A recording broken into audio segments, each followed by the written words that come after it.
interestingly enough, and Abhay, thank you so much for, allowing me to have this talk. It's so important to the Africatown community and also to all underserved communities. Willpower is there.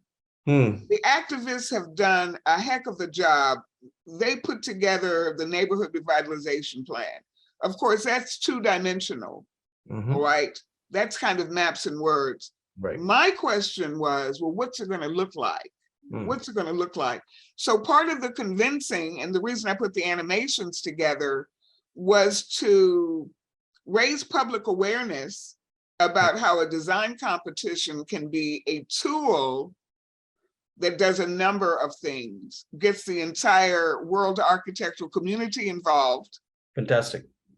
And it also lets the community know what the benefits will be to them at the end of the competition piece. So I've done 9 animations, and I think I have 3 to share. They're very short. Sure. But they're basically to market and promote the competition internationally. Fantastic. And I do want to say that it's our honor to host you here, because what you're doing, the kind of work that you're doing, and the agenda behind it is so noble that we would be completely not doing our duty as human beings if we couldn't get this out to the forefront, for people, for the world to know about this. And, I mean, to me, it just boggles my mind that, I moved to the United States 30 years ago, to study architecture and then, of course, do my master's and so on.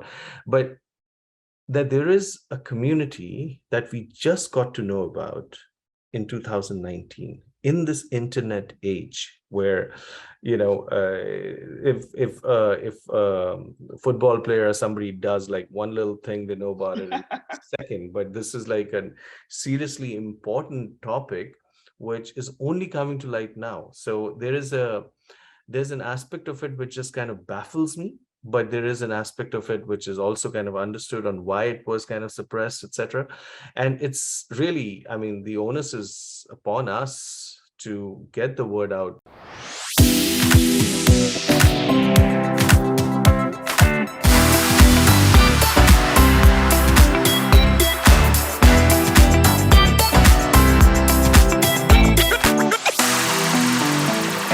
So I've got to interrupt you there, because everybody that I've met, especially at a NOMA conference, well, most of the old timers, they have all studied under you. I met you at the AIA conference in Chicago. It's like, yeah, of course, she was our teacher. She was a professor. She was like, and everybody has such high regard for you as an educator.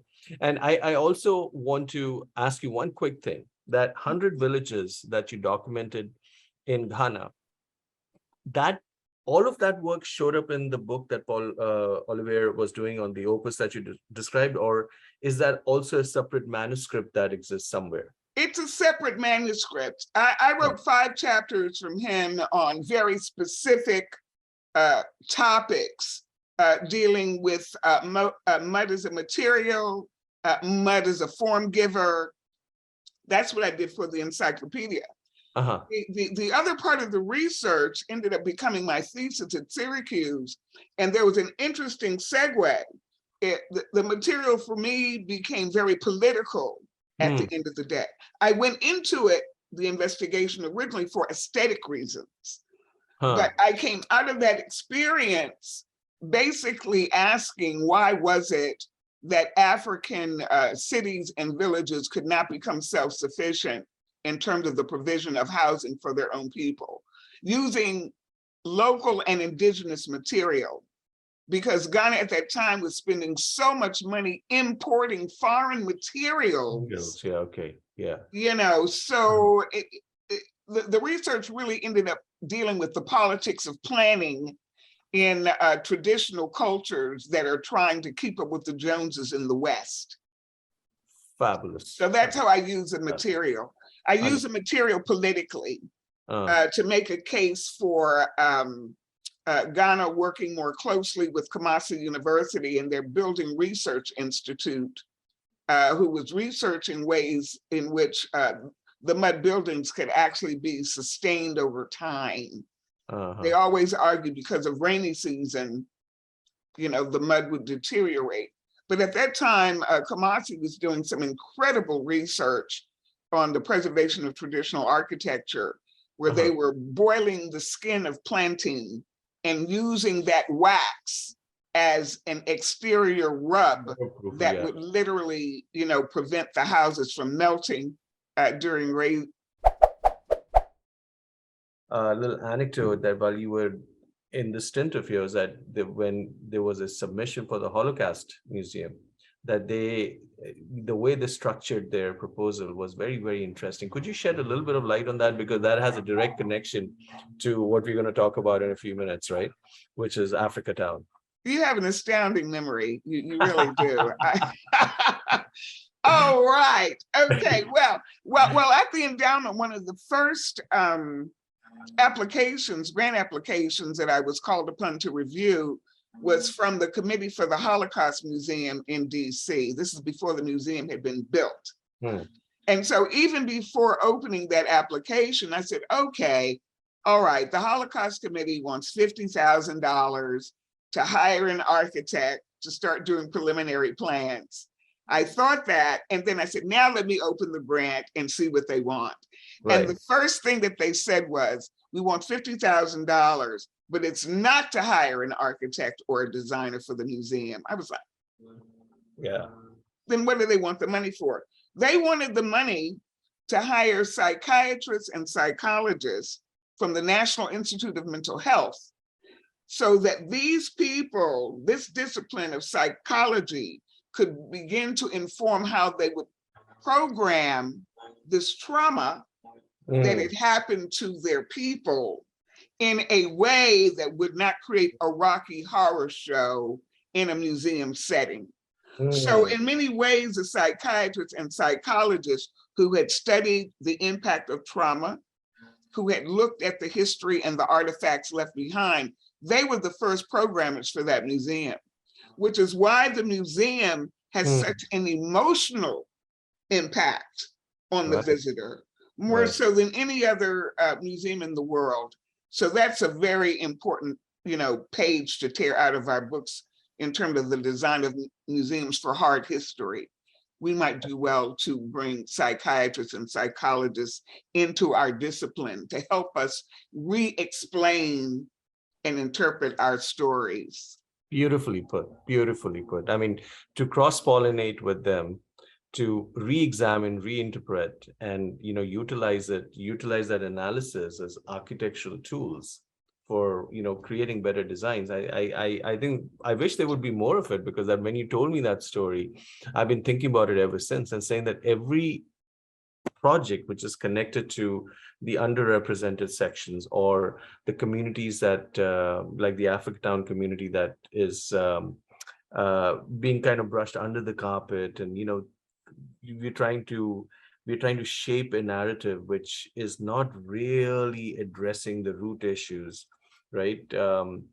And when you gave me that point, it's just been playing. I mean, I'm involved in a few projects internationally, and this is something that I bring to the table every time. It's like, guys, gals, just take a quick little break here and just examine what is it that we are trying to do as a call to action. And you and I have had, you know, private conversations about museums and you know, projects where a call to action wasn't evident, and then we got lost in architectural conceit, you know, in terms of creating spaces and buildings which didn't really, you know, do anything to further the dialogue, you know, which you know, you encountered how they handled it in the Holocaust Museum, and that's really stayed with me. And I just wanted to bring it up because it's such an important point. You know, I mean, my life pivoted when I heard that point from you, because, you know, I've always been inclined towards analyzing it that way. But when you said that it had been done, that's when it really, you know, kind of exploded in my head, going, wait, this is another way to do it, you know? Yes, so, and it's not, what it taught me is that architecture is not just about form and function. Architecture is really about form, function, and feeling, right? And so the beauty of the Holocaust programming was They asked from the very beginning how they wanted the viewer to feel at the end of the presentation of the material. Yeah. And they were very clear about their design intention, therefore. They wanted the viewer to feel a sense of empathy for the story. That's different than the intent of having a viewer come look at the object. Exactly. The object now has to be placed in a very purposeful setting in order to extrude the kind of empathies that were also tied to political support for Israel at the end of the day.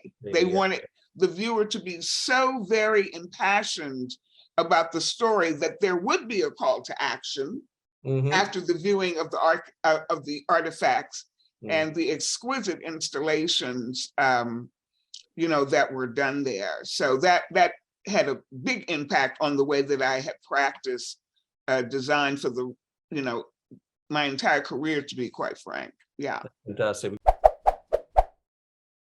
Well, life-changing. This was 4 years ago.